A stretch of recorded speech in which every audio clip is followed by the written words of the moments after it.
اچھا، ایمان ابو طالب اور حضرت ابو طالب کے اوپر شیعہ سنی وہابی اختلاف ہے، اس کے اوپر تھوڑا سا بتائیں. جی میرا موقف تو اس معاملے میں یہ ہے، اہل سنت کے ہاں جو روایتیں ملتی ہیں نا جی وہ تو ایمان ابی طالب کی قائل نہیں ہے، ٹھیک، بخاری مسلم کے اندر. ٹھیک ہے. اچھا، اب اس حوالے سے میرا کیا موقف ہے؟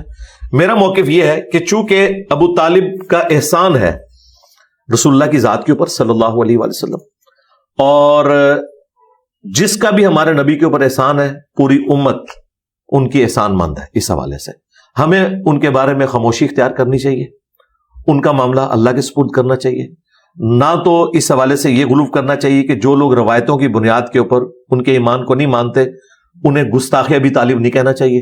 ٹھیک ہے. اور اسی طریقے سے جو لوگ ان کا ایمان ثابت کرنے کے لیے ٹیکنیکل گراؤنڈز کا سہارا لیتے ہیں کہ قرآن میں اس طرح آیت ہے، وہ ایک ٹیکنیکل بحث ہے، ان کے اوپر بھی آپ یہ تہمت نہ لگائیں کہ یہ احادیث کے منکر ہیں. ٹھیک ہے. میرا موقف یہ ہے کہ میں یہ معاملہ اللہ کے سپرد کرتا ہوں. جہاں تک رسول اللہ کے والدین کا تعلق ہے جی، تو چونکہ نبی صلی اللہ علیہ وآلہ وسلم کے ماں باپ اہل فطرت تھے، ان کے اوپر اسلام پیش ہی نہیں کیا گیا. والد محترم تو 6 مہینے پہلے فوت ہو گئے، ایسے ہی ہے. اور سیدہ آمنہ سلام اللہ علیہ اس وقت فوت ہوئی جب نبی الاسلام کی عمر مبارک 6 سال تھی.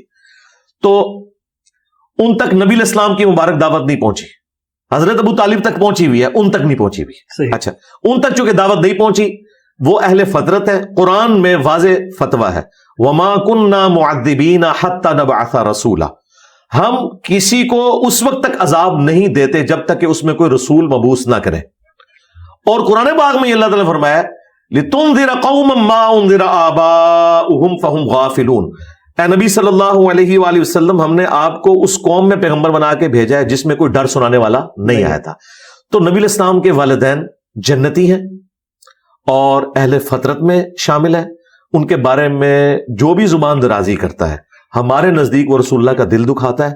اسے اپنے عقیدے کے اوپر دوبارہ سے غور و تفکر کرنا چاہیے اور اس معاملے میں توبہ کرنی چاہیے. بالکل ہمارا کلیئر کٹ عقیدہ ہے، اور یہ میں نے 10 سال پہلے اس کے اوپر ویڈیو ریکارڈ کرائی ہوئی ہے مسئلہ نمبر 98 کے نام سے، اور مختلف اوقات میں نے اپنے اس عقیدے کا اظہار کیا. الحمدللہ.